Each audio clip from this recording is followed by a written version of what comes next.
신도시 하나가 생기고 개발이 되면 기존 도시는 공동화되면서 상대적으로 낙후될 수밖에 없습니다. 이 경우 기존 도시를 새롭게 부흥시키는 사업을 도시재생사업이라고 합니다. 우리 천안시의 경우도 원도심 공동화 해소를 위해 다양한 노력을 기울이고 있습니다. 오늘은 그 자세한 내용을 짚어봤습니다. 1980에서 90년대 전성기를 누린 천안 동남 지역. 그러나 2000년대 들어 시청사 이전 이후 노후 건축물과 인구 이동으로 인한 도심 공동화 현상으로 도시 슬럼화가 빠르게 진행됐습니다. 우리 시는 지난 10여 년간 원도심 활성화에 대한 다양한 대책을 내놓았습니다. 하지만 뚜렷한 성과가 없었고 이미 빠져나간 사람들을 다시 불러들이기에 역부족이었습니다. 2004년부터 동남구청사 부지를 활용하여 복합 테마파크 조성 등 다양한 사업을 추진해 왔으나 사업성의 결여와 대내외의 사정으로 인하여 번번이 사업을 실패했습니다. 이로 인해 지역 상인들이 상실감이 크게 작용을 했습니다. 최근 10년 동안 천안시에 공급된 아파트는 5만여 가구. 하지만 대부분이 서부 지역에 밀집되었고 서북 지역의 인구는 늘어나는 반면 천안시 전체 면적의 65%인 동남부 지역엔 적은 수준의 아파트 공급과 인구도 감소했습니다. 게다가 원도심은 노후된 건물을 중심으로 우범지대가 되면서 그 심각성을 더했습니다. 민선 6기 구본영 시장 당선인에게 원도심 활성화는 제1과제로 부각됐습니다. 도시 외적 성장 과정에서 발생된 불가피한 부작용이라 보일 수 있으나 이러한 부작용을 차단하고 치유하는 역할 또한 행정의 역할이라고 봅니다. 원도심을 문화, 경제, 사회적으로 활성화시키기 위한 도시 재생 사업을 내세웠으며 2014년 우리 시는 천안 중앙동과 문성동 일원에 도시재생 사업에 발동을 걸었습니다. 그리고 지난해 3월에는 도시재생지원센터를 열고 본격적인 사업을 주도했습니다. 비어있는 공간을 채우는 공간재생 뱅크 사업과 청년들을 위한 클러스터 조성 사업, 문화예술 기반 조성 사업, 다문화거리 조성 사업이 활발하게 전개됐습니다. 천안 도시재생 선도지역 사업은 핵심 콘텐츠가 3가지입니다. 그래서 청년이 있고 그다음에 문화예술 그리고 다문화로 구성이 되어 있습니다. 원도심 재생사업은 크게 국토교통부 주관 도시재생 선도사업과 문화체육관광부 문화특화 지역조성으로 나뉘는데요. 천안시에서 도시재생사업으로 매입한 명동 시티랜드 공간을 거점으로 아트큐브 136과 음악창작소 등 각종 국가 공모사업에 선정되면서 원도심 문화특화 지역 조성 사업이 탄력을 받게 됩니다. 천안 선도지역 사업이 굉장히 좀 유망한 게 이쪽 문화예술에 종사하는 분들이 상당히 많습니다. 또 하나 가장 좋은 점은 충남문화산업진흥원이라는 그 진흥원이 있어요. 여기는 문화예술을 산업화하는 그런 기관인데 다행스럽게도 문화도시 조성 사업과 저희 선도지역 재생 사업이 시기와 이렇게 같이 가고 있습니다. 그래서 그동안에 여러 가지 협업을 통해 갖고 라운드테이블 방식이라든지 저는 워크숍이나 이런 걸 통해 갖고 여러 가지 협업 구조를 만들어 왔고요. 또 좋은 아이디어를 많이 좀 하고 있어서 상당히 좀 성공 가능성이 많습니다. 천안시는 2014년 12월 국토교통부로부터 대구 남구와 광주 동구 등 전국 8곳의 도시재생 선도지역으로 선정됩니다.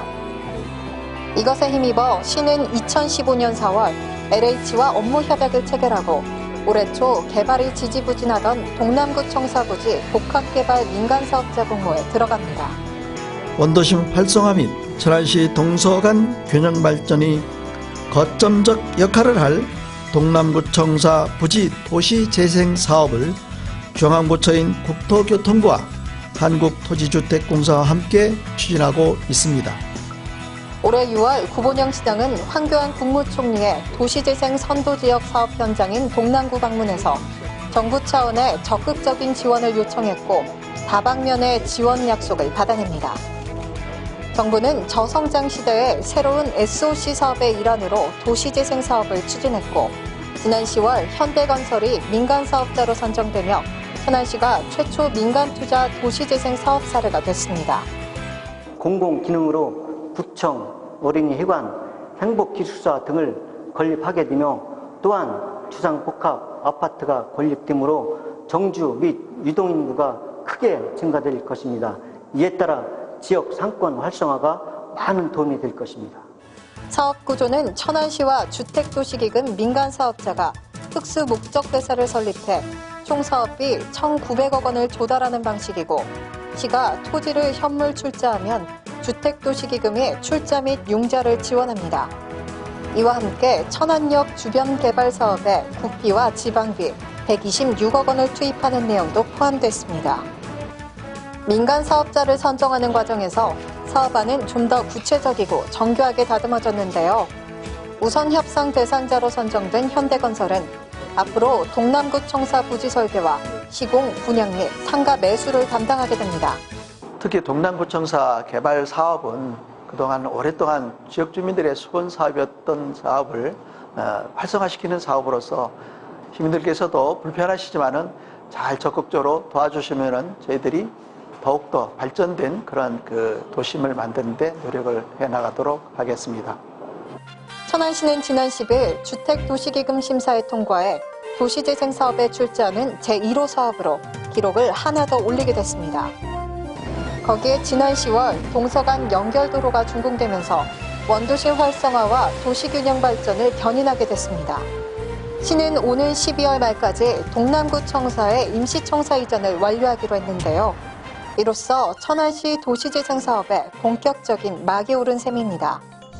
저녁 7시만 돼도 사람 하나 없었던 부분이라서 이제는 어느 정도 사람들이 다니고 있고 젊은 친구들도 어느 정도 움직이고 있기 때문에 상당히 긍정적으로 보고 있는 거죠.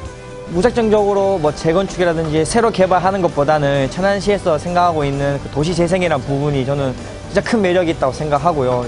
또 원도심에 대해서 또 생각을 할 때는 도시재생을 통해서 좀 더 예전 문화를 좀 더 활성화할 수 있는 좋은 방법이 될 것 같다고 생각하고 있습니다. 원도심 재생은 섣부른 기대를 해서도 그렇다고 포기할 수도 없는 사업입니다. 단기적인 변화에만 치중하다 보면 도시의 특색이 없어지는 결과를 가져올 수도 있기 때문입니다. 천안 지역의 중심이었고 천안 그 자체였던 원도심이 역사를 잃지 않고 서북 지역 신시가지와는 다른 원도심만의 경쟁력을 갖길 기대해봅니다.